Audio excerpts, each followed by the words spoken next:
السلام علیکم friends, welcome back to my channel novels by Areed Shah. Friends, یہ جو ناول ہم نے سٹارٹ کیا ہوا ہے تو پوچھنا حال فقیراں دا، جو بھی لوگ یہ سن رہے ہیں آپ لوگ مجھے اپنے ویوز میرے ساتھ شیئر کیا کریں، مجھے بتایا کریں آپ کو ناول کیسا لگ رہا ہے، اور اس کے بعد مجھے ارید شاہ کا کوئی اور ناول بتائیں جو اس کے بعد میں وہ ریڈ کروں، کیونکہ یہ ناول بہت چھوٹا سا ہے۔ تو میری ریکویسٹ ہے آپ لوگوں سے کہ میری ویڈیوز کو زیادہ سے زیادہ شیئر کریں، لائک کریں، چینل کو سبسکرائب کریں، اور پھر ہم آج نیکسٹ ایپیسوڈ سٹارٹ کرتے ہیں ناول کی۔ آج آخری بار اسے دیکھنے کے لیے یہاں آئی ہے۔ وہ اس کا سامنا نہیں کرنا چاہتا تھا، لیکن پھر یہ سوچ کر اس کے پاس جانے لگا کہ وہ اس کی ایک اچھی دوست ہے، اس کے گروپ کا بھی ایک اہم حصہ رہی ہے، اور اب مجھ سے دور جا رہی ہے تو گڈ بائی تو بنتا ہے۔ آس نے اس کے پاس جانے سے منع کیا تھا، شاید وہ جانتا تھا کہ انیکا اس وقت بہت زیادہ اداس ہے، پریشان ہے، اس لیے اس نے کہا کہ اس کے پاس نہیں جانا چاہیے، لیکن حنان کا دل چاہا کہ وہ ایک بار سوری بولے۔ بے شک اس کی کوئی غلطی نہیں تھی، اس نے کبھی بھی انیلا کو اپنی طرف راغب کرنے کی کوشش نہیں کی، وہ خود ہی اس کی طرف کھینچی چلی آ رہی تھی، لیکن جو بھی تھا جیسا بھی تھا بس اس کی دوست تھی وہ، اور ایک بار ضرور، ایک بار جو اسے سمجھانا چاہتا تھا کہ اسے آگے بڑھنا چاہیے، یہ سب کچھ بھلا کر، اور یقیناً وہ اس بات کو سمجھے گی، یہی سوچ کر وہ اس کے پاس چلا گیا۔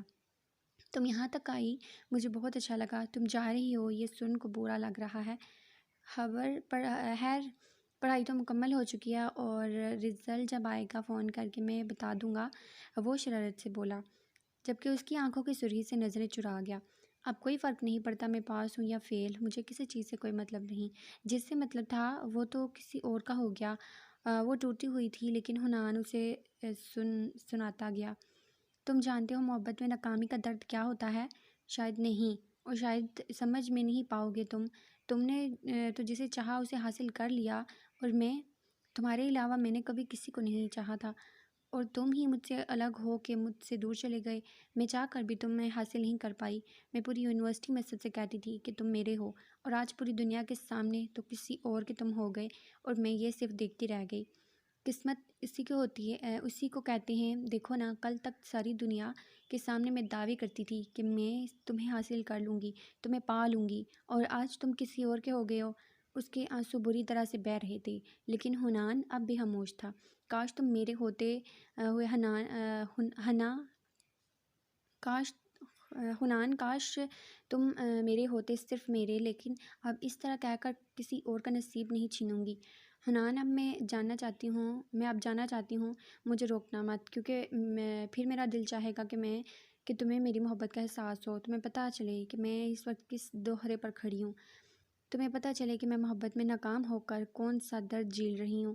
حنان، نہ جانے کیوں میرا دل چاہتا ہے کہ تم میرے درد کو محسوس کرو، تم میرے تڑپ کو سمجھو، تم بھی وہی درد محسوس کرو جو اس وقت مجھے محسوس ہو رہا ہے، لیکن میں تمہیں بد دعا نہیں دے رہی، میں تمہیں بد دعا دے بھی نہیں سکتی، میں بے تحاشا محبت کرتی ہوں، لیکن نہ جانے کیوں میرا دل چاہتا ہے کہ جس آگ میں جل رہی ہوں اس آگ میں تم بھی جلو۔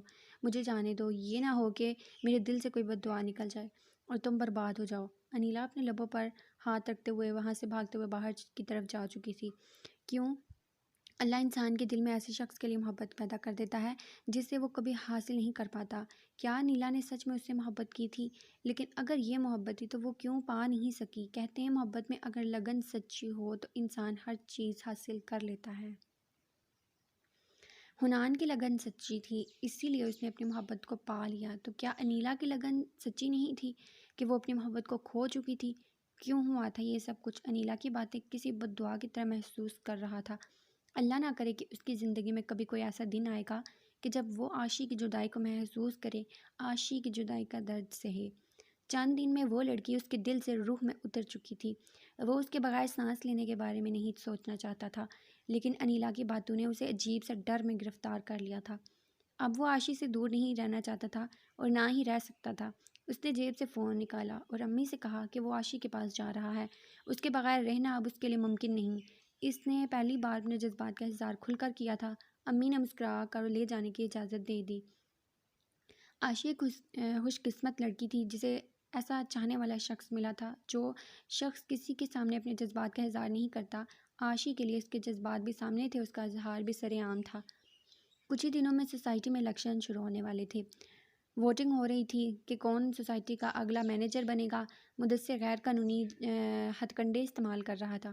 وہ حنان جو پیار محبت کی زبان استعمال کر رہا تھا، جبکہ دوسری طرف مدثر غلط کام کر رہا تھا جو ووٹ حاصل کرنے کے لیے کر سکتا تھا۔ مدثر کے اندر جلتی حسد کی آگ کس کو کتنا جلائے گی تو یہ تو صرف وہی جانتا تھا۔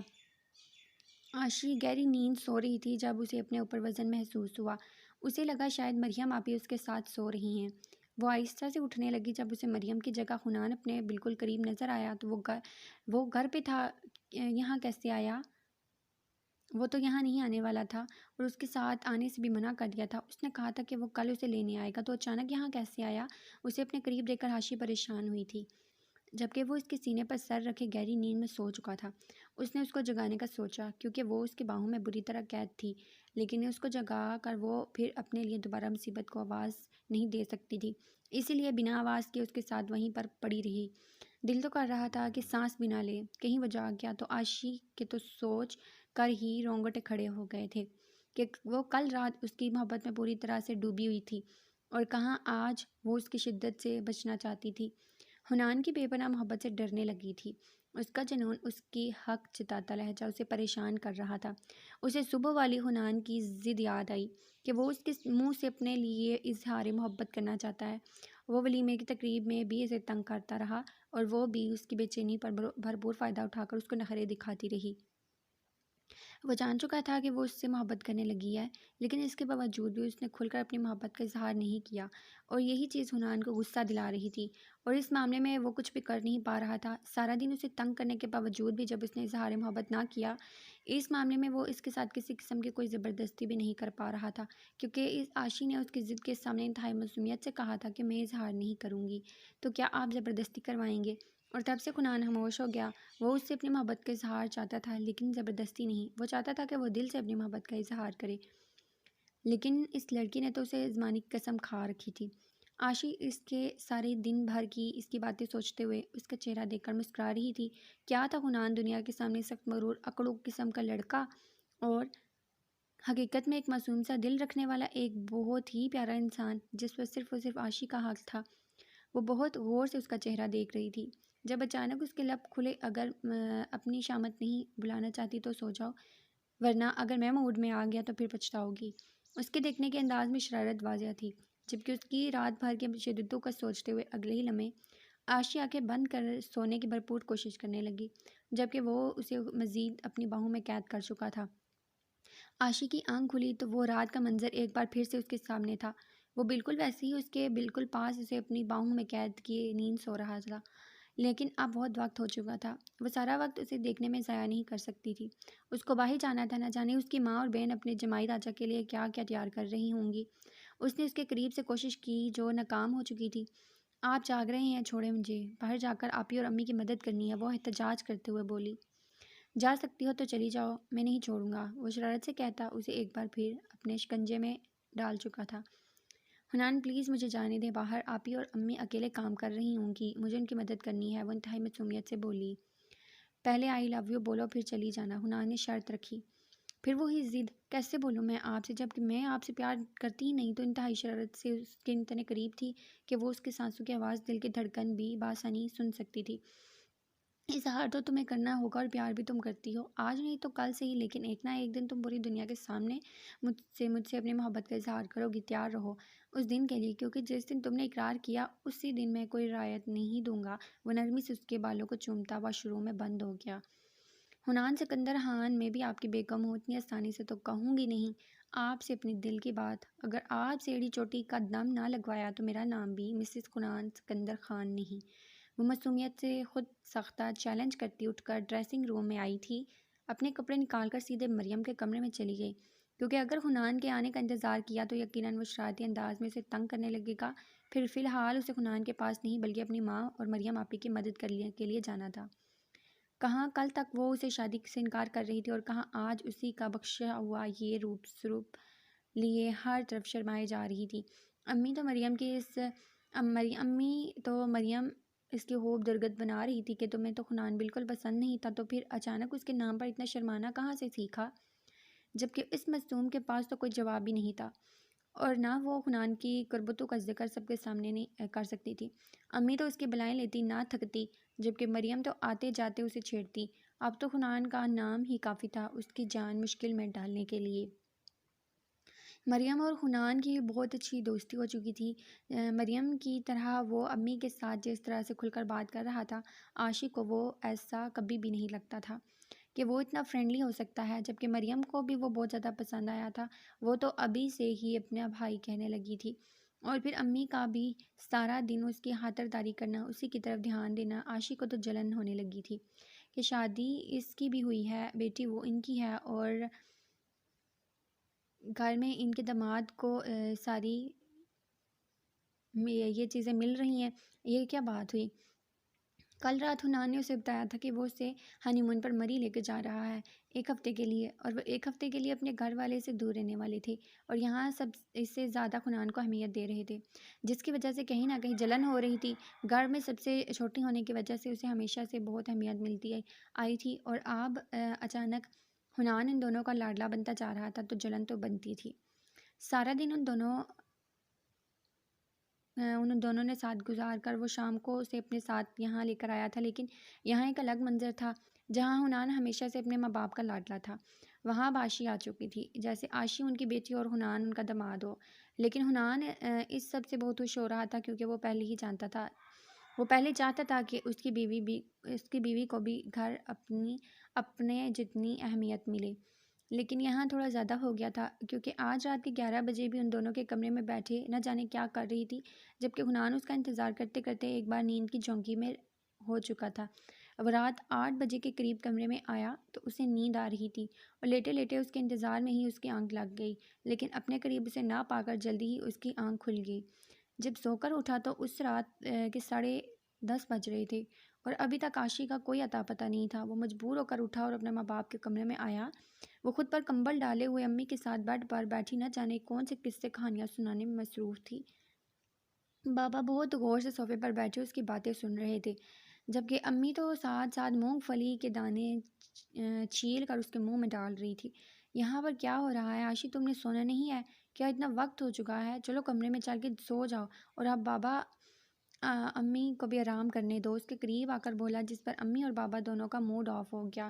بیٹا جی وہ گئی تھی کمرے میں، مگر آپ آرام فرما رہے تھے تو واپس آ گئی، بابا نے بتایا۔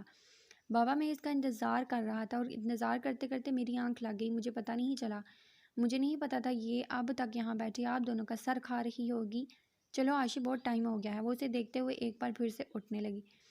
نہیں مجھے نہیں جانا، آج یہیں سوں گی امی کے پاس، وہ امی کے گلے میں بازو ڈالتے بولی۔ ہاں بیٹا کیوں نہیں، تم سو جاؤ، ویسے بھی حنان کو تمہارے بغیر بہت اچھی نیند آتی ہے۔ امی نے بھی اس کا بھرپور ساتھ دیا۔ بالکل بھی نہیں، اچھی پلاننگ کی ہے آپ دونوں نے میری بیوی کو مجھ سے دور کرنے کے لیے، لیکن میرا نام بھی حنان سکندر خان ہے، اور اس طرح سے تو میں اپنی بیوی پر کسی کو قبضہ جمانے نہیں دوں گا۔ وہ ایک ہی لمحے میں کہتا اسے اگلے ہی سیکنڈ اپنی باہوں میں اٹھائے کمرے سے باہر لے گیا، جبکہ اس کی حد درجہ بے باکی پر عاشی نگاہ تک نہ اٹھا پائی، جبکہ اس کے ماں باپ اس کی اس حرکت پر مسکراتے ہوئے ایک دوسرے کی طرف دیکھنے لگے۔ چھوڑیں حنان، نیچے اتاریں مجھے پلیز۔ حنان آپ کتنے بدتمیز ہیں، ذرا شرم نہیں آتی آپ کو ماں باپ کے سامنے ایسی حرکت کرتے ہوئے؟ کیا سوچ رہے ہوں گے وہ ہمارے بارے میں؟ وہ شرمندگی کی کھائیوں میں گھری مسلسل بڑبڑا رہی تھی، جبکہ حنان مسکراتے ہوئے اسے کمرے میں لا کر پاؤں کی مدد سے دروازہ بند کرتا اسے بیڈ پر لٹانے لگا۔ حنان میں آپ سے بول رہی ہوں، کچھ شرم ہوتی ہے، کچھ حیا ہوتی ہے آپ کی ان حرکتوں۔ اس کے چپڑ چلتی زبان حنان کے لبوں نے بند کی تھی۔ جب میں نے تمہیں کہا تھا کہ جلدی کمرے میں آنا، میں تمہارا انتظار کروں گا، تو پھر کیوں اتنی دیر ان کے کمرے میں رہی؟ اور وہ میرے ماں باپ ہیں، وہ اچھے طریقے سے جانتے ہیں کہ میری کوئی بھی چیز پر اگر کوئی اور اپنا حق جتاتا ہے تو میں ایسا ہی کرتا ہوں، اور تم کوئی چیز نہیں بلکہ میری محبت ہو، میرا پیار ہو، اور اگر میری محبت کو وہ لوگ مجھ سے دور کریں گے، بے شک شرارت میں ہی صحیح، تو مجھے برا تو لگے گا، پھر میں ایسی ہی حرکت کروں گا۔ ہاں میں تھوڑا بے شرم ہوں، تھوڑا بد دماغ ہوں، بدتمیز بھی ہوں اور بے باک بھی ہوں، اور تمہیں ایسے ہی شخص کے ساتھ ساری زندگی گزارنی ہے۔ وہ محبت سے کہتا ہے، اس کے چہرے پر جھکا تھا۔ مجھے نیند آ رہی ہے حنان، آپ اپنی نیند مکمل کر چکے ہیں؟ میری ابھی تک نہیں ہوئی، وہ فوراً اسے روکتے ہوئے بولی۔ تو کہا تھا کہ کمرے میں آؤ، اس وقت ہم آرام کر رہے ہوتے وہ انتہائی بولڈ انداز میں کہتا، ایک بار پھر سے اس کے لبوں پر جھکاتا، اور عاشی اس کی بے باکیوں پر دہری ہوتی اپنے آپ کو اس کے سپرد کر چکی تھی۔ حنان اس موم کے گڑیا کو اپنے ساتھ لگاتا کسی اور ہی دنیا کا باسی بن چکا تھا، جہاں صرف اس کی عاشی اور حنان تھے۔ وہ ایک الگ ہی جہان تھا جہاں وہ عاشی کے ساتھ رہنا چاہتا تھا، جہاں کوئی بھی نہ ہو، کوئی تیسرا نہیں، صرف ایک عاشی اور حنان اور ان کی محبت، اور عاشی بھی ہمیشہ اسی کے ساتھ رہنا چاہتی تھی۔ جہاں وہ لے جائے وہ اپنے ہم سفر کے ساتھ چلنے کو تیار تھی۔ کل ان لوگوں کو مری کے لیے نکلنا تھا۔ عاشی اس سے پہلے کبھی مری نہیں گئی تھی، تو اس کے لیے وہ کافی زیادہ ایکسائٹڈ تھی، جبکہ حنان اس کے ایکسائٹمنٹ سے بھرپور باتیں سناتے ہوئے بار بار اس کے لبوں کو چومتا، جس پر وہ ذرا سے شرما کر پیچھے دیکھتی اور اس کے سینے پر مکہ مارتے ہوئے ایک بار پھر سے اپنی باتوں میں مگن ہو چکی تھی، جبکہ اس کا یہ روب حنان کے لیے دنیا کا سب سے خوبصورت منظر تھا۔ لاہور سے مری تک کا بائی روڈ سفر کرتے ہوئے راستے میں کئی جگہوں پر رکے کہ ہر جگہ پر تصویریں بنائی۔ حنان خود ڈرائیو کر رہا تھا، اس لیے راستے میں اسے جی بھر کر تنگ کیا۔ 2 جگہ پر رک کے انہوں نے کھانا کھایا، چائے پی۔ سفر کافی زیادہ لمبا تھا۔ انشا کو گاڑی چلانی نہیں آتی تھی، لیکن اس کے باوجود بھی وہ تھوڑی دیر کے بعد یہ ضرور کہتی کہ حنان آپ تنگ ہو گئے ہوں گے، یہاں پر تھوڑی دیر رک جاتے ہیں آپ۔ حنان نے پہلے تو اس کی بات نہ مانی اور پھر کچھ آگے جا کے ایک ویران جگہ دیکھتے ہوئے وہیں گاڑی روک دی، اور پھر اپنی باتوں اور حرکتوں سے اسے خط درجہ زج کیا کہ وہ پچھتائی کہ اسے روکنے کے لیے کیوں کہا۔ نہ تو اس سفر میں حنان کے چہرے پر کسی قسم کی تھکاوٹ تھی، اور نہ ہی اس کے انداز میں کوئی تھکاوٹ محسوس ہو رہی تھی۔ وہ تو اپنی زندگی کا سب سے خوبصورت سفر کر رہا تھا، جس میں اس کے ہمسفر اس کے ہر قدم پر اس کے ساتھ ساتھ تھی۔ وہ ہر تھوڑی دیر میں اسے تنگ کرنے لگتا، لیکن پھر بیچ میں اس نے اسے سونے کے لیے کہا، کیونکہ سفر بہت لمبا تھا اور ابھی بہت فاصلہ طے کرنا تھا۔ مری تو شاید انہوں نے صبح کے 3 بجے تک بھی پہنچنا تھا۔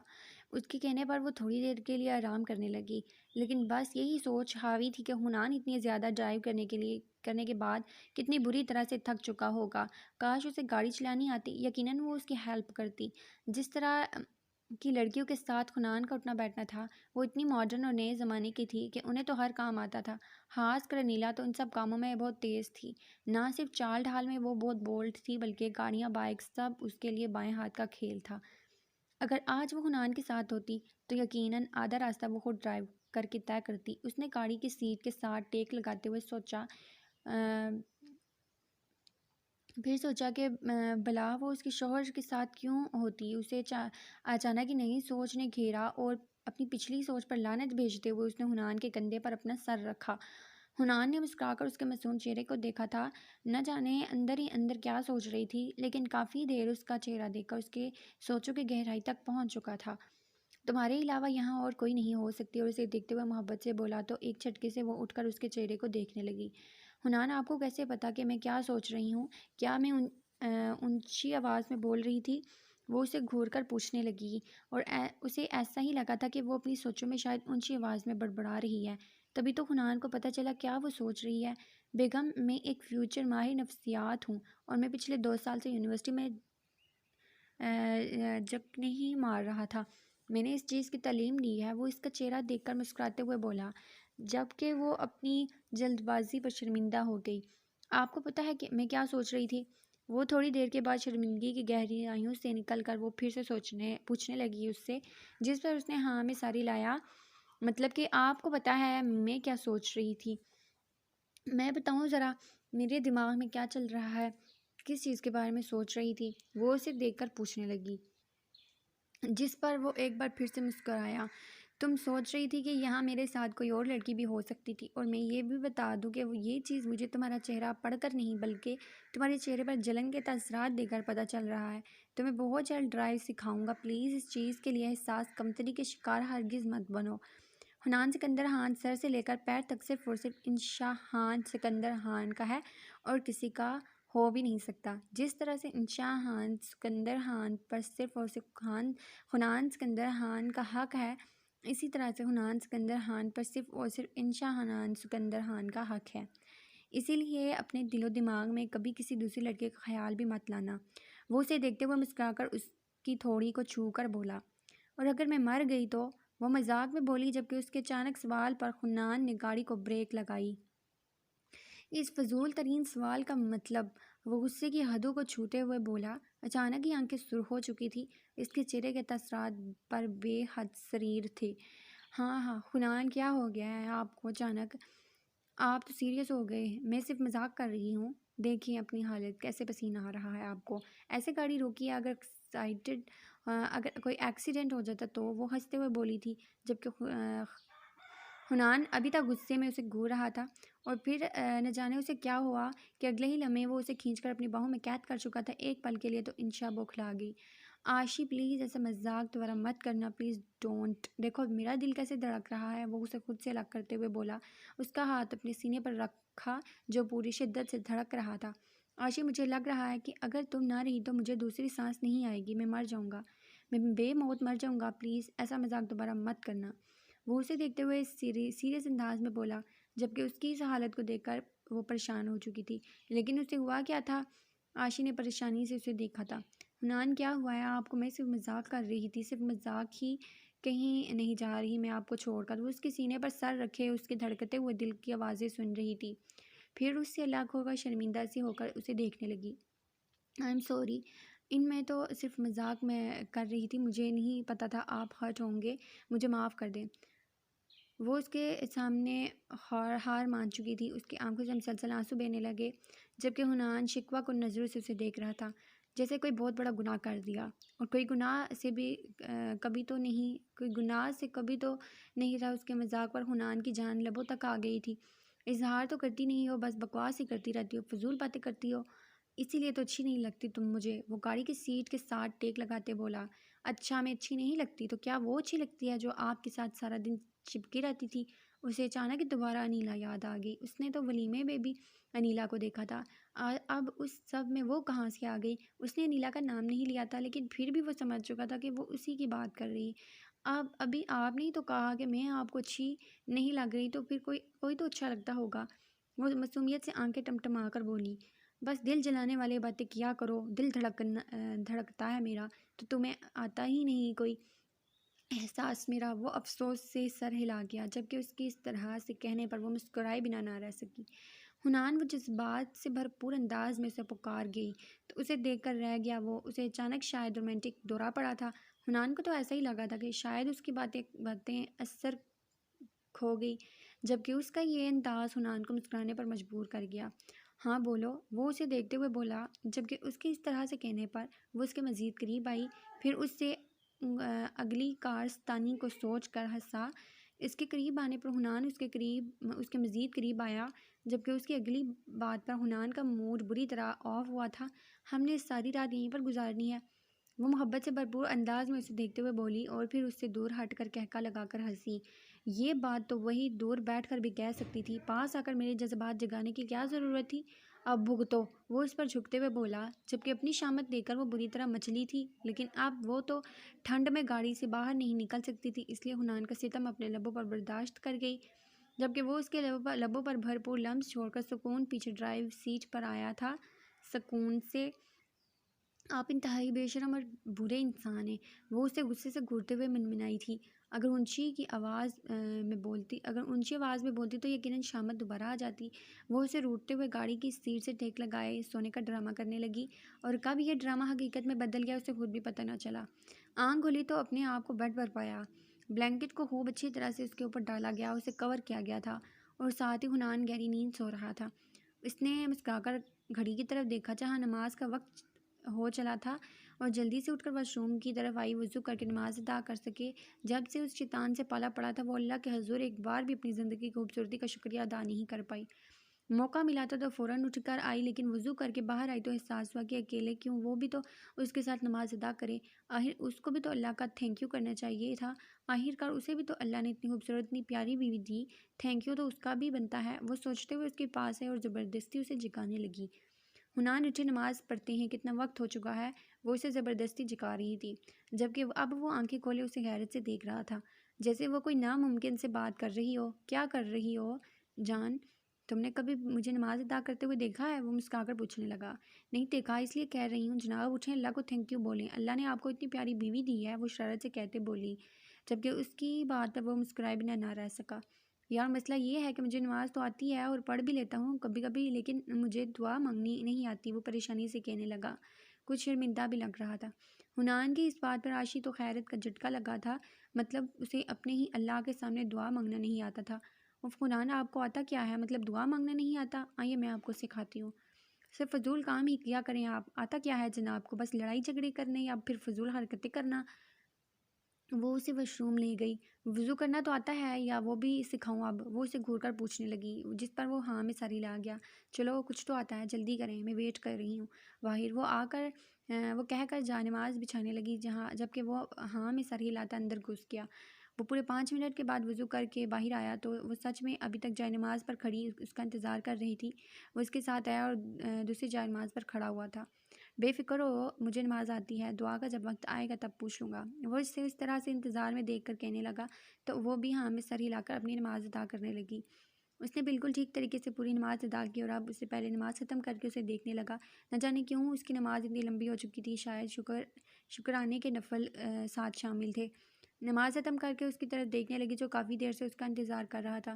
دعا شروع کریں اس نے پوچھا تو وہ بھی مسکرایا، اور پھر اس نے اسے اپنے طریقے سے شکر کرنا سکھایا کہ اپنے رب کے آگے کس طرح سے دعا مانگی جاتی ہے، کس طرح سے اس کے احسانات کا شکر ادا کیا جاتا ہے۔ وہ سکھایا، بے شک شکریہ تو بنتا تھا، اس رب کریم نے اسے اتنا خوبصورت ساتھی دیا تھا، وہ اس کی شکر گزار کیوں نہ ہوتا۔ پھر نماز ادا کر کے وہ دونوں مری کے برفیلے راستوں کی طرف آئے۔ بڑھتی سردی کے ساتھ وہ اس کی باہوں میں سمٹی کسی چھوٹی سی معصوم سی گڑیا کی طرح تھی، جسے خود میں چھپائے وہ ان خوبصورت سڑکوں اور خوبصورت نظاروں سے لطف اندوز ہو رہا تھا۔ کبھی کوئی ٹوٹی ہوئی پل سامنے آ جاتی تو کبھی خوبصورت پہاڑوں سے بہتے جھرنے جو برف باری کی وجہ سے جمے ہوئے تھے، اور پھر تھوڑی ہی دیر میں برف باری شروع ہو گئی اور وہ اسے لے کر واپس آنے لگا۔ آسمان سے اترتے چھوٹے چھوٹے روئی کے ذروں کے ساتھ وہ ان سڑکوں پر اپنی زندگی کا سب سے خوبصورت وقت گزار رہے تھے۔ مری کی خوبصورت سڑکیں اس وقت برف سے ڈکی ہوئی تھیں، جبکہ انہیں سڑکوں پر پھسلتے عاشی کے پیر بری طرح لڑکھڑا رہے تھے۔ وہ مسلسل کبھی حنان کی شرٹ پکڑتی تو کبھی اس کا ہاتھ پکڑ کر خود کو گرنے سے روکتی، جبکہ وہ اس کے اس طرح سے لڑانے پر مسکرائے جا رہا تھا۔ میں نے تو تم سے کہا تھا دوسرے شوز پہنو، تب تو تم نے میری بات نہیں مانی، بھگتو اب یہ۔ نہیں نا حنان، وہ میرے ڈریس کے ساتھ میچ نہیں کرتے تھے نا، اس لیے۔ وہ اپنا لاجک دیتے ہوئے بولی۔ تو میری جان، یہاں تمہیں میرے علاوہ کون دیکھ رہا تھا کہ تمہیں میچنگ کرنے کی ضرورت تھی؟ وہ اسے اپنے قریب کرتے ہوئے چلنے میں مدد دے رہا تھا۔ ہاں تو آپ کو وہ چڑیلیں نظر نہیں آ رہی، وہ جو سامنے برف سے کھیل کر آپ کو اپنی طرف متوجہ کرنے کی کوشش کر رہی ہیں؟ اس نے فوراً سامنے ایک کھیلتی ہوئی لڑکیوں کے گروپ کی طرف اشارہ کیا، جن کے مقابلے میں آج انشا بھی کافی ماڈرن لگ رہی تھی۔ وہ تو ہوٹل میں موجود لڑکیوں کو دیکھ کر اندازہ لگا چکی تھی کہ یہاں اس کی سادگی نہیں چلے گی، اپنے شوہر کو اپنی مٹھی میں رکھنے کے لیے اس سے بھی تھوڑا ماڈرن تو ہونا پڑے گا۔ جبکہ یہاں بھی حنان کی نظروں میں اس کی معصومیت قابل دید تھی، کیونکہ جینز کی پینٹ اور ریڈ شرٹ جیسے ماڈرن کپڑے پہننے کے بعد اس نے خود کو ایک لمبے سے جمپر کے بعد ایک شال میں چھپایا تھا۔ تمہیں کیا لگتا ہے کہ دنیا کی ہر لڑکی مجھے ہی امپریس کرنے کے لیے یہاں آئی ہے؟ وہ لوگ انجوائے کرنے آئے ہیں۔ ابھی وہ بول ہی رہا تھا جب اس نے ایک لڑکی کو دیکھا جو اس کی طرف اشارہ کرتے ہوئے ہائے کہہ رہی تھی، جبکہ وہ اسے نظر انداز کرتے ہوئے عاشق کو سمجھا رہا تھا۔ آپ ایسا نہیں کہہ سکتے، وہ دیکھیں، وہ سامنے کھڑی لڑکی کیسے آپ کو گندے گندے اشارے کر رہی ہے۔ کون سے گندے گندے اشاروں کی بات کر رہی ہو؟ وہ تو میرے دوست کی بہن ہے، بہن جیسی ہے میرے لیے، میں جانتا ہوں اسے پہچان لیا ہوگا مجھے، اس لیے ہائے کر رہی ہے۔ حنان نے فوراً صفائی دی۔ اچھا ایسی بات ہے تو چلیں آپ کے دوست کی بہن سے مل کر آتے ہیں، آپ کو تو پہچانتی ہے کیسے ہائے کر رہی ہے، تو ایک بار سلام دعا کر کے آتے ہیں۔ وہ اس کا ہاتھ پکڑ کر زبردستی آگے کی طرف لے جانے لگی، جب بھی برف فانی سڑک پر ایک بار پھر سے پھسلا اور وہ ایک بار پھر سے حنان کی باہوں میں تھی۔ وہ بیگم 4 قدم تو اٹھائے نہیں جا رہی آپ سے، اور ہاں تم میرے دوست کی بہن کے سامنے مجھے شرمندہ کرنے چلتی ہو؟ چلو میرے ساتھ ہوٹل واپس، اور جلدی یہ جوتے چینج کرو۔ حنان کو تو جیسے بہانہ مل گیا وہ اسے واپس لے کر جانے کا کیوں سردی میں کہہ رہا ہے۔ وہ واپس چلنے کا نام نہیں لے رہی تھی، اور ایسے میں میڈم کوئی بھی ایسی گرم چیز نہیں کھاتی تھی جو ایسے موسم میں اس کے لیے فائدہ مند تھی۔ ڈرائی فروٹ سے تو نفرت تھی اسے، ہیٹر کے پاس بیٹھنے سے الجھن تھی، جبکہ آگ سے تو اسے دور سے ہی انکار تھا، جبکہ میڈم کا یہ کہنا تھا کہ دھوپ میں بیٹھنے سے اس کی سکن خراب ہوتی ہے، اور شادی کے شروع میں وہ اپنی سکن پر کوئی رسک نہیں لینا چاہتی، کیونکہ اس کی بہن کہتی ہے کہ اس کا شوہر جو اس پر لٹو ہوا ہے وہ شادی کے صرف چند دن ہیں بعد میں ہر مرد کی طرح وہ بھی اسے اپنی اصلی رنگ دکھائے گا اور بالکل بدل جائے گا۔ یہاں آ کر اسے اپنی سالے کی بھی بہت ساری ایسی باتیں پتہ چلی تھی، یہاں سوچ کر وہ بہت پریشان ہوا تھا۔ وہ تو مریم کو بالکل سیدھی سادھی لڑکی سمجھ رہا تھا، لیکن یہاں تو مریم اپنی بہن کو شوہر کو مٹھی میں کرنے کے طریقے بتا رہی تھی۔ چلو یہ ساری باتیں تو اسے سردیوں کے مطابق پتہ چلی تھی کہ وہ کیا چیز پسند کرتی ہے اور کیا نہیں۔ پتہ نہیں گرمیوں میں اس نے کون سا رونا مچانا ہے۔ ابھی وہ اس لیے ہوٹل میں داخل ہوا تھا کہ سامنے سے آتی ایک اور لڑکی نے ایک ہاتھ ہلا کر اشارہ کیا اور پھر آنکھ دبائی۔ آپ بتائیں، یہ لڑکی آپ کی کون سی دوست کی بہن ہے یا آپ کے چچا کی بیٹی ہے؟ وہ انتہائی غصے سے دونوں ہاتھ کمر پر رکھتے بولی۔ یہ لڑکی شاید میں جانتا ہوں اسے، مجھے یاد نہیں آ رہا، میرے کسی دوست کی بہن۔ ہاں بالکل، یہ بھی آپ کی دوست کی بہن ہے۔ دنیا کی ساری لڑکیاں تو آپ کے دوستوں کی بہنیں ہیں، ایک میں ہی تھی جو آپ کے دوست کی گرل فرینڈ کی کزن ہوں۔ حنان، باقی ساری دنیا تو آپ کی رشتہ دار ہے۔ جس کا دل چاہے، جسے دل چاہے ادھر سے اشارے کرے، ادھر سے اشارے کرے۔ آپ کے دوست کی بہن کا علاج تو میں ابھی کرتی ہوں۔ وہ اسے وارن کرتے ہوئے اس لڑکی کی طرف بڑھ رہی تھی، جبکہ اس کا جرحانہ انداز بتا رہا تھا کہ آج لڑکی کی ہے نہیں۔ وہ اس کی طرف لپکا، لیکن دیر ہو چکی تھی۔ ہاں بہن، کیا تکلیف ہے تجھے؟ کیوں بار بار میرے شوہر کو اشارے کر رہی ہے؟ وہ انتہائی غصے سے اب اس لڑکی کے سامنے کھڑی اس کی بینڈ بجانے میں مصروف تھی۔ ایکسکیوز می، میں کیوں آپ کے شوہر کو اشارے کرنے لگی؟ مجھے کیا اور کوئی کام نہیں ہے؟ وہ لڑکی ایک ادا سے کہتی اپنے بال پیچھے کرتے بولی۔ اوہ، زیادہ بالوں کی نمائش کرنے کی ضرورت نہیں ہے، یہ سارے کام مجھے بھی آتے ہیں اور میں اپنے شوہر کے لیے کر سکتی ہوں۔ تمہیں دیکھنے کے لیے مرا نہیں چاہ رہا میں، اور جس ہاتھ سے اشارہ کیا ہے اسے کاٹ کر پھینک دوں گا۔ دوبارہ کیا تو بہت دیکھی ہے تمہاری جیسی۔ خبردار، جو اپنی آنکھوں سے میرے شوہر کی طرف دیکھا بھی تو۔ اگر اتنا ہی شوق ہے اشارہ کرنے کا تو اپنے شوہر کو کرو، اگر نہیں ہے تو کر لو شادی۔ نکاح کرنے میں زیادہ وقت نہیں لگتا، لیکن دوسروں کی پراپرٹی پر نظر رکھنے کی ضرورت نہیں ہے۔ وہ اسے غصے سے گھورتی، جبکہ ساری سامنے کھڑی لڑکیاں شاید اسے پاگل لگ رہی تھی۔ دیکھیں وین جی، میری بیوی تھوڑی سی۔ حنان نے کچھ بولنا چاہا، اس سے پہلے ہی عاشی نے خطرناک گھوری سے نوازا۔ میرا مطلب ہے میری بیوی مجھے لے کر بہت ٹچی ہے اور اسے ہرگز پسند نہیں ہے آپ نے جس طرح سے مجھے اشارہ کیا، اور پھر میری بیگم کے سامنے اسے یہ سب کچھ ہرگز پسند نہیں آیا۔ اگر آپ کو اشارے کرنے کا اتنا شوق ہے تو کر لیں شادی۔ میری بیوی آپ کو اچھا مشورہ دے رہی ہے شاید۔ وہ شاید اس لڑکی سے اپنی بیوی کے رویے کے لیے معذرت کرنے والا تھا، لیکن عاشی کی خطرناک گوری سے اسے بات بدلنے پر مجبور کر گئی، کیونکہ حنان اب اس سب کچھ برداشت کر سکتا تھا سوائے عاشی کی ناراضگی کے۔ کہیں نہ کہیں تو دل میں لڈو پھوٹ رہے تھے کہ اس کی عاشی اس کے لیے اتنی پوزیسو ہے، جبکہ سامنے کھڑی لڑکی کے اس کی طرف سے معذرت کا انتظار کر رہی تھی۔ اپنی بےعزتی کو محسوس کر کے عاشی کو نفرت سے گھورنے لگی۔ ان دونوں کی لڑائی ہوتی دیکھ کر ہوٹل کا مینیجر بھاگ کر آیا تھا۔ کیا ہوا میڈم، سب کچھ ٹھیک تو ہے؟ کوئی بات ہوئی، کوئی مسئلہ ہوا کیا؟ وہ بھوکلاتے ہوئے بولا۔ جی ہاں، مسئلہ ہو گیا تھا۔ آپ کیا دیکھ کر لوگوں کو ہوٹل میں نہیں رکھ سکتے؟ کوئی بھی منہ اٹھا کر چلا آئے گا اور میرے شوہر کو اشارے کرے گا۔ دیکھو بہن، یہ سب کچھ نہ تمہارے گھروں میں چلتا ہوگا، ہم شریف لوگ ہیں۔ آئندہ کسی کو اشارہ کرنے سے پہلے یہ بے عزتی یاد رکھنا۔ کیا بکواس کر رہی ہو تم؟ مجھ سے گھورتے ہوئے بازو پکڑ چکی تھی، جبکہ اس بار حنان کو بھی سامنے والی لڑکی کی جرأت پر غصہ آیا۔ میڈم پلیز نرمی کا مظاہرہ کریں، آپ جانتی ہیں کہ آپ کی وجہ سے پہلے بھی ہوٹل میں ہنگامہ ہو چکا ہے۔ یہ کون سا طریقہ ہے انجوائمنٹ کرنے کا، آتے جاتے لڑکوں کو اشارہ کرنا؟ یہ سارے کام تو لڑکوں کے ہوتے ہیں، لیکن آپ جیسی لڑکیوں کی وجہ سے آج کل کے شریف لڑکے بھی بدنام ہیں۔ پہلے بھی آپ کی وجہ سے یہاں ایک کپل کا جھگڑا ہوا۔ یہ سب کچھ آپ کے لیے انٹرٹینمنٹ ہوگا، لیکن اس طرح کے چکر سے دوسروں کی زندگی برباد ہو سکتی ہے۔ بہتر ہوگا کہ آپ انٹرٹینمنٹ کو ہوٹل کے باہر تک محدود رکھیں، ورنہ ہمیں اسٹرکٹ ایکشن لینا ہوگا۔ مینیجر اتنا انتہائی غصے سے اسے گھورتے ہوئے بولا۔ 2-3 دن پہلے کی بات ہے جب اس لڑکی کی وجہ سے یہاں آئے ہنی مون کپل کا بری طرح سے جھگڑا ہوا، بات طلاق تک آ پہنچی، اور 2 دن کے اس کپل میں ہی فوراً واپس میں نے ان کو بھیج دیا۔